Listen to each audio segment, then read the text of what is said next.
Hey, what's going on YouTube? It's the Grand Line here today. So I was going to do a little bit of a review of One Piece 866 and some predictions and thoughts for the future, primarily in 867, along those sorts of lines. So before I begin, I just want to say, sorry I haven't been here in a while. Finals in college were pretty bad and pretty rough, so I had to get buckled down and study for those.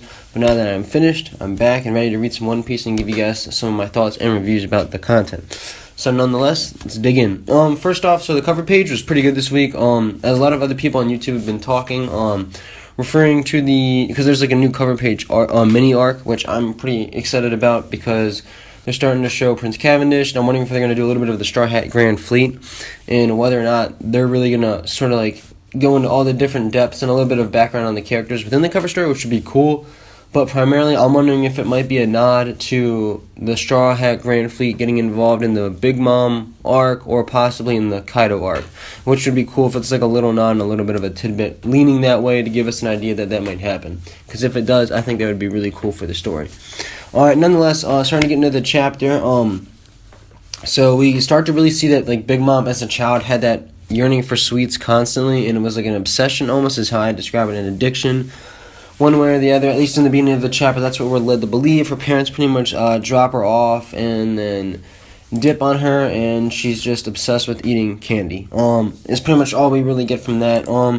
Then we start to see like that the Mother Caramel, I think, is a really interesting character, because I don't know if there's another person in One Piece that we've at least seen. In my personal opinion, I could be wrong, but I've never really seen a character that's gone against the world government during like a hanging or an execution like we are seeing in this chapter and convinced them not to do it. Like, that's just not happened. Granted, she wasn't like fighting them, but like the world government's kind of like a savage. Like, she doesn't care, but she's gonna like tell them to stop, but the government usually just does not mind. They just go ahead and do it, whatever. Like, I don't know what these giants' crimes were or whatever as pirates, but somehow she was able to convince the world government that it was okay, which I find really, really unique to her character, at least, because I don't think we've really seen anyone else like that is able to persuade the world government to listen to their beliefs and whatnot, rather than let the world government go ahead with their convictions and just do whatever they want. So also, it's interesting once we get a little bit further along, we see like Mother Caramel starts to take in Big Mom into this like I guess you would say like an orphanage, nonetheless, which is cool. It's like I think that's what a lot of people speculated for her backstory and whatnot. Once you saw that her parents like dropped her off, since she kept referring to her as a Mother Caramel, and then you start to see with that one bear, like Big Mom just like punched it as like a 5-year-old and just took it out. Like, that's crazy strength wise. Like, that's nuts. And you do see a little bit of some really weird behavior by Big Mom, where like she's like trying to like damage the other kids in the tribe because they're like different in a sense, which is really, once again, counter like intuitive to her like dream of having a place that's for all like races and whatnot in her island, where she wants to provide that like equality, but then she's like trying to like take away like the extra joint from the long leg or long arm tribe or whatever. Like, it's just so weird. Like, I don't understand why she does that at all. I mean, I'm assuming we're going to get an explanation, but just, like, from her having that overarching goal to then this behavior, maybe in the backstory, it, like, gets into depth about that, which I'm assuming. However, I do find that really, really, really odd. And then the next page is, like, page 13. It's really cool, at least in my opinion, because we get to see a lot of the giants, I think, I'm not 100% positive about this, but I do believe there are 2 giants we see in the big page, Karshi and the other guy, I don't know his name, but I think they were both the ones at Enies Lobby. I could be wrong, but I think they were the 2 that were at Enies Lobby, because they do look familiar. Like I said, I could be wrong, but I feel like those guys were there. And I also think we see Hadrudin, forgive me if I mispronounce it, but he was in Dressrosa. I'm almost positive he was in Dressrosa, so it's pretty cool that we see a little bit of a backstory on him, which this was, I want to say like 60 years ago or so. It was a good amount of time ago, which is just interesting. Because then that guy in Dressrosa had to be like 60, 70, somewhere around there. Pretty old, at least. Granted, though, giants we did see live 345 years in this chapter. So, I mean, that's not old for a giant. It's probably still youth.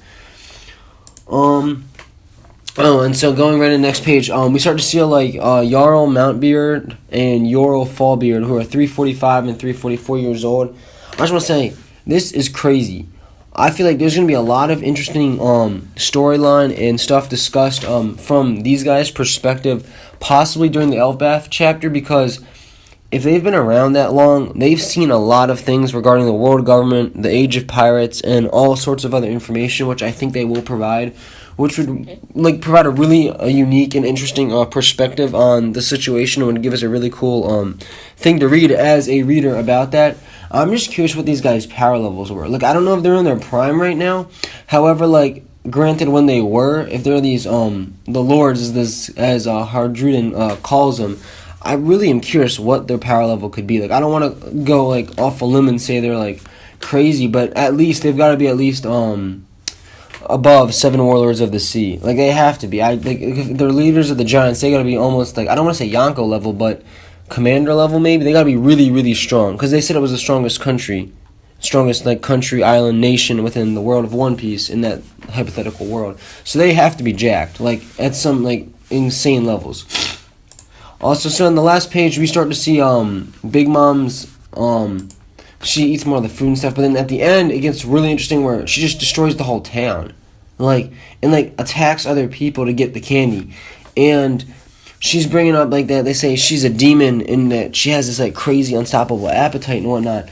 And I just want to draw a quick little analogy, which a lot of people have been speculating about Zoro and whether or not he has a demon from that one comment that one guy from CP9 said back during that one arc where he said he's a demon, or the Asura Ashura demon that people have been speculating, which I think is now really, really highly reinforced as a possibility due to the fact that Big Mom looks like she literally has a demon in her with these glowing eyes with white dots in this black background on her face, which looks really weird. Is almost really reminiscent of the theory that Zoro could totally have one then, because then if the Yonko and another character in One Piece already has it, it's almost saying it's definitely legit and possible. And with the tip-offs from the other chapters in the past, it seems more and more likely that Zoro could end up also having one. I'm just really wondering about Big Mom's destructible capability, because as a kid, if she's able to do this when this demon takes over, I'm just saying right now for the Whole Cake Island arc, is there a possibility that even though Big Mom right now is fragile and she was knocked down to her knees and she's bleeding, and then after this backstory, would Big Mom just awaken the demon within her and then have to completely go nuts? The demon just takes over and gets her out of the weak stage in the trance she was in when she saw the camo photo broken. And like I said, Big Mom's conscience will not be here. It's the demons. And will the demon just take over and completely attack and destroy the Straw Hats, Capone, Jinbei, and stuff along those lines? I'm just wondering for the next chapter, is that a possibility then? If you see that behavior right now with a kid, her as a kid, could that behavior be completely reciprocated as an adult? Which I think it could be, because it's not the demon, at least we don't know, but I'm going to speculate it's not just removed yet, because we saw her do one of these same rampages back in the beginning of the Whole Cake Island arc. So it's totally possible, in my opinion, for 867, 868, when they get back into that sort of time frame with the Straw Hats, Capone, and all that, for this demon to just take over and completely wreak havoc. Also, one other point I would really like to propose real quick is, it's kind of interesting because this is the first time I think in One Piece they've had a sympathetic sort of backstory for a major villain. And by that I mean there's other backstories for other characters and villains that they have fought, but usually they're not they're pretty not narrow-minded. They're not in this sense, because this you feel pity almost for Big Mom, because she doesn't mean to be this way after her parents just abandon her, and if she has some quote-unquote illness / demon inside of her that makes her go into these rampages for just not having candy and whatnot. It's almost you can't blame the innocent child in a sense. It's more just she's a victim of the situation. So it's interesting because I don't feel any other big villain we've ever had before has had a sympathetic backstory. Something to think about for the rest of Whole Cake Island, if there's a reason Oda is making us almost sympathize with Big Mom, whether the Straw Hats may end up not taking her out along those lines. I still believe they would take her out, but I just think it's really interesting that Oda personally put a backstory that is sympathetic and not just showing Big Mom's narrow and very original, boring, copycat type of villain in One Piece. It's more of a very broad and interesting background compared to something that could be just copycat, cookie cutter style. Alright, that's all I got for today. Please comment and subscribe. Let me know what you guys think. Alright, catch you later. Have a good day.